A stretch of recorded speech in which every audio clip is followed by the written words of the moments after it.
Scared? A bit nervous? Yeah, me too. And here's why. Adversity, stress, parents, trauma, neglect, mindsets, and relationships. These are just some of the things that were discussed in Tufts' book, Helping Children Succeed. Our students come to us with a multitude of different adversities, a multitude of different traumas, some more than other students of the same age. Some trauma more visible. You can see the hurt, the trauma in their eyes. You can see the pain in their heart. Sometimes they even share. But then for other students, it may not be so physical. But still, they may have adversity and stress that we cannot see that has affected their ability to learn and to succeed. This book, Helping Children Succeed, along with Hollowed Out by Adams, is where I hang my hat on this course. My passion for disproportionality and equitable educational experiences is shaped by my own experience. Sharing my educational experiences with my peers, sharing my educational experiences with people that I encounter, students that I encounter, and hearing from those people their own educational experiences and their perspectives on their educational experiences. This has colored my lens through which I viewed this course. The students were written off far too soon. Their reading level was too low. They've never passed a state test. They too far behind.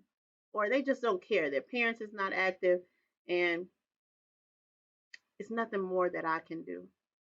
In Hollowed Out by Adams, he talks about people becoming more disconnected, more self serving, and less tolerant of others.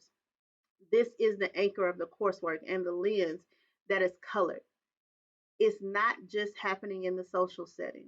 The disconnect is no longer just affecting us socially, it's also creeping into the educational setting. We can't blame just society, we can't blame just social media, and we can't blame COVID anymore. We have to face this head on. We have to help our children succeed. Because as we become more hollowed out, there are going to be less people willing to pay the cost to help our children succeed, willing to put in the work that's necessary to meet our students where they are. The four ideologies that were presented by Shiro, starting with that learner centered ideology, which now I think I favor most, is where the learning is focused on the growth of the person. And the aim of that particular ideology is to actualize oneself, to grow in what you need. And it's work, and it's where we need to meet our kids because they are coming to us so different. The social reconstruction ideology is focused on the interpretation, an individual's interpretation and reconstruction of a society based on how they interpreted their past, their present, and what they would like to see for the future.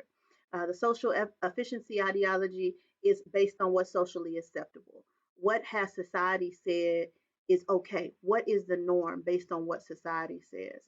The only hang up with that is some of the things that society has normalized is no longer okay. And the scholar academic ideology, which is where I initially started, I thought it was all about the education. Education is based on the knowledge and sharing and making sure that people can become experts in their field and add to this knowledge that needs to be passed on from generation to generation. But it can't just stop there. None of these ideologies should stand alone. We have to help our children succeed by meeting them where they are, encouraging them to be and to act socially and to pass on a basis, a foundation of knowledge. When I think about the purpose of education, it is to teach and to encourage lifelong learners by creating an equitable educational experience for all students and a safe learning environment that is for creative thinking. Not just a physically safe environment, but also a safe educational environment where I feel safe to create, to encourage, and to challenge what may be the norm. And so it's going to cost. It's going to cost us time, it's going to cost us effort, and it's going to cost us heart. Question to you: What is your child worth?